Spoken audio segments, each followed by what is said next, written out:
तुम भी मान। क्या? हमारे नाना भैंसे चरावे पे कुबानो गए। कहाँ?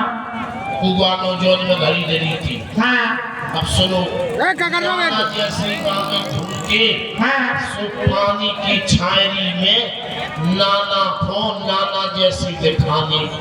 सो नाना बोले जो हम भज्जा डरो हम जैसी मूछे। सो नाना बोले भगया तमाकू पी ले। सुबह छायरी कल लगी भगया तमाकू पी ले। सो नाना बैल में गिर गए, डरे रहे। हमने भी 6 महीना बाद निकाले, नाना जिंदा निकली। क्या झूठा?